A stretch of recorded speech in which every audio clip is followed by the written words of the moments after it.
Is smaile me ceappa go bhfuil go bhfuilta an tuairiscéal a haall nó eicáil mar rud atá ag éibriú tíbhaiste go gá uirceann. Agus níos ama bé forcin a fred gá ceann, gá chluigeann. Agus ar an spectrum idir a dá chluigeann sin tá an rud a dugamid an tuairiscéal. Dá bhí hasúla é mar théarma fós leacamid leis an cineál sin scríbhneoireachta. Agus forcin amháin sin go bhfuiltar a go binne an scéal.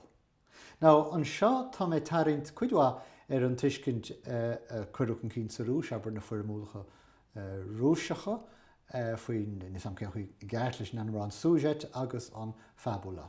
nó mar a thug na Franca gur níos déanaí tá ráth agus beart agus iad sin histoire agus discours. So histoire mar sin an scéal. So sin forcin amháin. An sumpla is léine is dócha siimplí ná an rud dugam den scéal béile is. I fear an fadó, ní réon airgad aige, híl se go raach sé amach lor gaibre gá héin.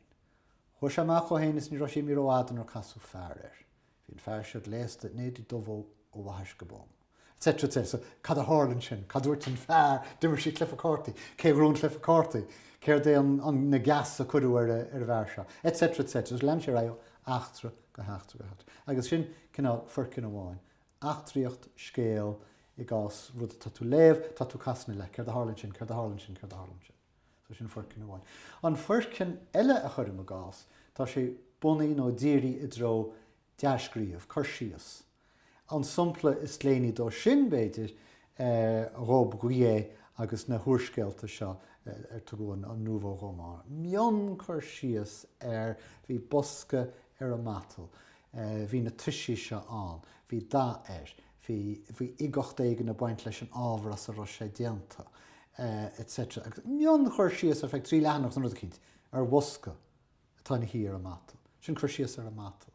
Sin chuirsíos ar a bhuineog sa siomra. Sin chuirsíos cábhíos cabhadal tugus ús gan rud atá le feiceáil tríde bhuineog. Agus beag an í leadrannach bhíte. Agus sin é a chuíhfuil sé sin. Agus pús freisin, beidir gur Francoch é se, chuirsíos a dhéanamh ar rud. Ulysses Joyce aber, ní mór an de flotta an sin. Fearóg a lorug eisiom lár aharga béidir. Bin é plotta? No, duine a gol a taistil agus a fila a bhaile. Bhíonn tá sé sin a tharbheith scáinte mar flotta. No, duine a lorug rud éigen. Béidir.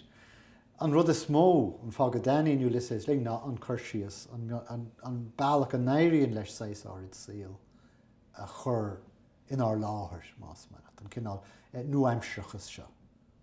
An modernism seo, go náiríonn muid an áitiúil sé siúil. Agus an ghrian a caha mar a bheith buin ór ar an tala os cór Stephen Dedalus agus é siúil síos an aimhne an scail. Créine ciile, seaganne. Ní mór an chuirsíos an, ach séir tá an dar na ceiliúra ar a caint, ar a ngrán, ar a sáú, ar daoine ag immert le chéile, sáú chéile, spáíocht le chéile ó héh na cainte go. Leis an focail sin úsáid a dúsáid sé grammar. Is lear cinál grammars híl sin atá an. An tá plotta an sin dach réit gáinte freisin. Bhí ben an fadó, bhí sé an rá le fearr, fós a drifúr an fearr. Spás mór mílteach na chaint, créine ciile ar brálinge, tá sé ceantas na leabhar granúir dar scríal, dar lomsa. Agus ag teire ar bhealach grána, fíor grántas, fíor iaránta tá Jack eice sa deire. Sin an plotta. Ach tíbhiste, so tá créine ciile a dul dro caint, dechaint, stíl, ilomad saisní difriúla stíle agus mar sin. So sinné an dá uirceann a chuir a gás san úrscéalaíocht. Agus ní mór den scrín arána, right? Ba me dul I dro uircinn na stíl agus an chuirsíos agus etc. nó I dro forcinn na heachtraíochta na scéalaíochta. Agus is ráha é sin tá le duine. Agus ní dóilm gur ceart go meach éon scríbhneoir teoranta in amarbe leis sin rud rinne sé hána, aber scríbhneoir scéal achtraíocht, hána mar sin cáim scéal achtaíochta. Tá ráhaigh an scríbhneoir áit ar bear an spectrum sin na smailais a rán ó háin.